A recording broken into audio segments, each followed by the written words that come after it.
26 जनवरी 2019। उस पन्ने पर यही तारीख लिखी थी। आगे लिखा था साल का पहला खत। सिमरन ने धूल हटाते हुए डायरी उठाई और खोला तो देखा कि डायरी के सिर्फ एक पन्ने पर पेंसिल के निशान हैं। दरअसल सिमरन को पेंसिल से लिखना पसंद है। उसे गलतफहमी है कि जब वो पेंसिल से लिखती है तो उसके अक्षर मोतियों की तरह दिखते हैं। डायरी के बाकी का पन्ना सादेपन से भरा है।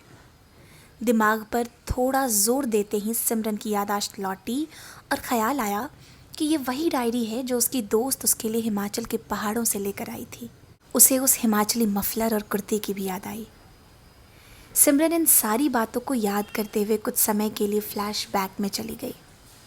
सुबह जल्दी उठ गई थी, वीक ऑफ होने के बाद भी।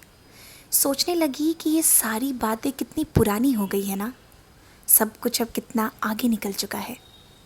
इन बातों और ख्यालों का सिलसिला जारी ही था कि फेसबुक की मेमोरी में उसे हरिवंश राय बच्चन की एक कविता दिखी जो उसने लगभग 2 साल पहले शेयर किया था।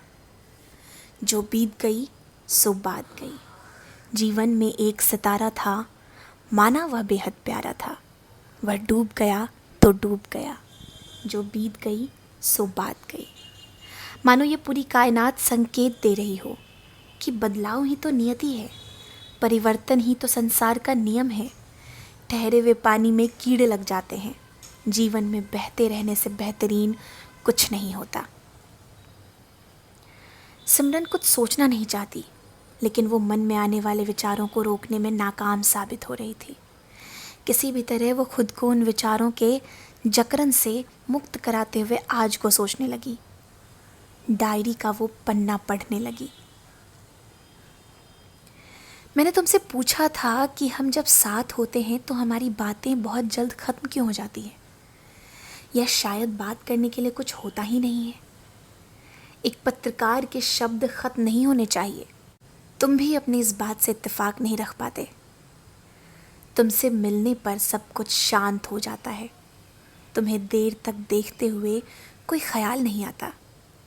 तुम्हारे सीने से लगकर बाहर के सारे शोर जैसे गायब हो जाते हैं। लोगों की भीड़ एकांत में बदल जाती है। दिमाग और शरीर बिल्कुल ही स्थिर हो जाता है। मगर जैसे ही तुम दूर चले जाते हो, ख्यालों का, बातों का तूफान अंदर हलचल मचाने लगती है। कवि आलोक धनवा की वो कविता, मुलाकातें की वो पंक्तियां जहन में बार बार आ रही हैं कि एक बार और मिलने के बाद भी एक बार और मिलने की इच्छा पृथ्वी पर कभी ख़त्म नहीं होगी।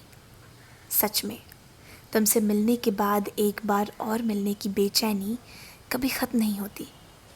फिर जैसे लगता है बहुत कुछ था तुमसे कहने के लिए, सुनने के लिए, तुम्हें बताने के लिए, और फिर एक बार सब कुछ रह गया। अब उन सारी छूटी बातों के लिए फिर से मिलना बहुत ज़रूरी लगने लगता है। तुम्हें मालूम है ऐसा क्यों होता है? ये इसलिए नहीं होता क्योंकि हमारे रिश्ते में नयापन नहीं रहा, बल्कि इसलिए होता है क्योंकि तुमसे मिलने के बाद दूसरी किसी ख्याल पर यह भारी पड़ता है।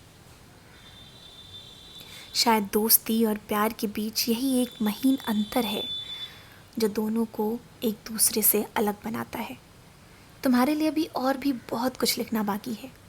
ये अंत नहीं है, और मैंने कहीं पढ़ा था कि कुछ भी अंत नहीं होता, सब कुछ शुरुआत होती है। सभी चीज़ें शुरुआत होती है। पेड़ के पत्ते जब ज़मीन पर टूट कर गिरते हैं तो वो ख़त्म नहीं होते, मिट्टी बन जाते हैं, और वहीं से उनकी नई कहानी बनती है। तारीख 26 जनवरी, साल का पहला खत, बिना एडिटेड।